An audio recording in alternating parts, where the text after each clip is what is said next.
Selamat datang di Keluh Kesah Reddit, di mana kalian akan mendengarkan kisah menarik dari seluruh dunia.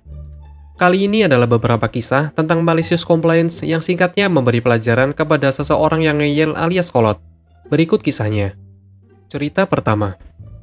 Bersikeras memesan makanan meskipun salah nomor? Oke, kalau itu maumu. Ini terjadi ketika aku masih tinggal bersama orang tua lebih dari 20 tahun yang lalu, di sebuah kota kecil di luar kota. Sebagai seorang remaja dengan sedikit kecemasan sosial, aku akan menghabiskan sebagian besar Jumat dan Sabtu malam di rumah menonton TV, bermain Lego, atau permainan komputer. Seringkali orang tua pergi ke kota, karena tidak ada yang bisa dilakukan di sekitar sini. Jadi aku akan sendirian di rumah sampai larut malam. Nomor telepon rumah kami sangat mirip dengan perusahaan takeaway dan taksi lokal Cina. Aku tidak akan memberikan angka pastinya, tetapi untuk memberikan gambaran, nomor rumah kami adalah 122222, takeaway Cina adalah 122221, dan perusahaan taksi adalah 122122. Jadi dalam keadaan mabuk pada Jumat atau Sabtu malam, sangat mudah untuk salah sambung.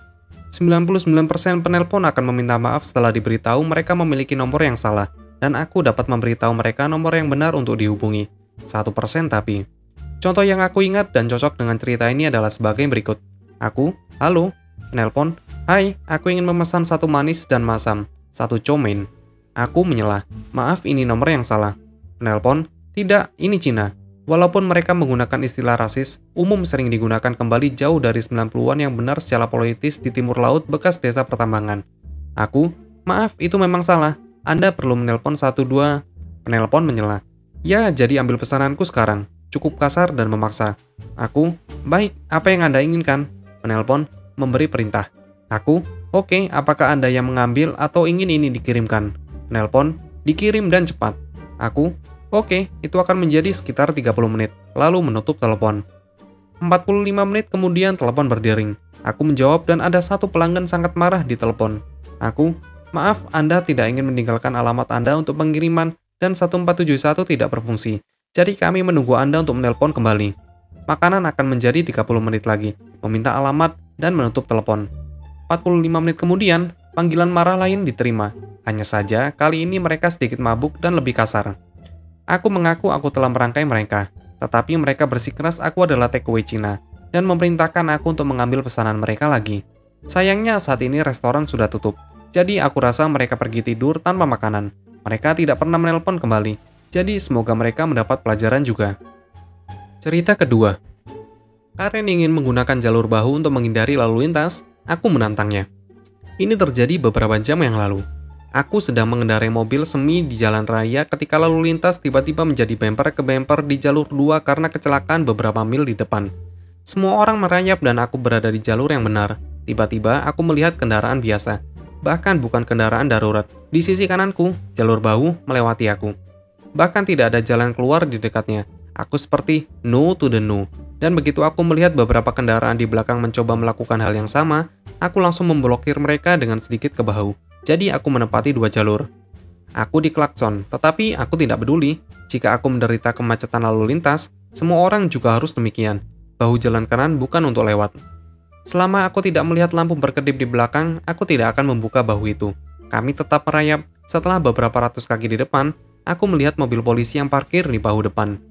Memikirkan tidak ada yang berani menggunakan bahu lagi, aku masuk kembali ke jalurku. Ternyata aku benar, bahuku tiba-tiba menjadi kosong. Tetapi itu bukan berarti selesai. Saat aku santai, lalu lintas masih merayap. Aku mendengar klakson yang sangat mengganggu dan berulang di sisi kiri. Aku melihat wanita ini dengan kacamata hitam besar, kuncir kuda, membungkuk di kursinya, menatapku berteriak tanpa marah. Ini adalah percakapan berikut. Karen, kamu tahu kamu memblokir dua jalur kan? Aku kebingungan. Hah? Karen, aku berada di belakangmu di jalur kanan, dan kamu tidak akan bergerak. Aku membunyikan klakson dan kamu tidak peduli. Aku, itu bahu jalan, kamu tidak seharusnya mengemudi di situ. Karen, itu jalur, kita diperbolehkan mengemudi di sana. Sementara dia masih berteriak tidak jelas, kami masih bergerak perlahan. Lalu aku ingat, ada mobil polisi yang parkir di bahu yang aku lihat beberapa waktu yang lalu yang belum kami lewati. Aku yakin semua orang paham sekarang. Malicious compliance dimulai. Aku mengurangi kecepatanku lebih jauh lagi agar Karen lebih cepat dariku sedikit di jalur kiri. Lalu aku menantangnya dengan memberinya sinyal bahwa dia bisa melewatiku untuk menggunakan bahu. Dia dengan agresif mengambilnya, memotong di depanku, dan segera pergi ke bahu jalan. Namun yang tidak diketahui Karen adalah mobil polisi itu sudah dekat. Aku mengendarai mobil semi, jadi bidang pandangku jauh lebih tinggi dan lebih luas daripada orang lain. Karen mengendarai sedan, bidang penglihatannya jauh lebih rendah dan terbatas. Yang tidak aku perhitungkan adalah seberapa agresif Karen pengemudi. Dia memotong tikungan begitu cepat tanpa melihat dan akhirnya menabrak mobil polisi. Itu sangat mendadak sehingga aku bisa mendengar tabrakan itu cukup keras. Aku juga dapat mengatakan pengemudi di depan juga kaget. Aku belum pernah melihat seorang petugas keluar dari mobil secepat ini sebelumnya. Petugas ini praktis melompat keluar dari mobilnya dalam waktu kurang dari 1 detik. Lalu inilah yang aku saksikan dan dengar ketika aku merayap perlahan dengan lalu lintas. Tidak ingin ketinggalan apapun, aku menurunkan jendela penumpang. Petugas keluar dari kendaraan. Karen masih di dalam mobil, mode kebingungan penuh. Petugas, keluar sekarang. Karen akhirnya keluar dan terbata-bata. Tapi aku tidak bersalah, kamu berhenti di sebuah jalur. Petugas, ini adalah bahu jalan untuk darurat, bukan untuk kenyamanan Anda untuk lupa jam lalu lintas. Karen, tapi cerita sedih yang tidak jelas saat aku pergi dari tempat kejadian. Aku tidak bisa mendengar apa yang terjadi lagi, tetapi aku terus memperhatikan kaca spion depan dan samping. Dilihat dari gerakan tubuhnya, dia memang panik sambil menunjuk mobilku. Tidak tahu kenapa. Kemudian, sebelum pandangan itu menghilang dari cermin, hal terakhir yang aku lihat adalah petugas itu mencabut borgolnya dan memborgol Karen. Anehnya, Karen menurut tanpa menyebabkan adegan lagi. Kemudian aku melanjutkan perjalanan menuju matahari terbenam. Terima kasih telah menonton video ini. Kalian bisa like, komen, dan subscribe channel ini. Sampai bertemu di video selanjutnya.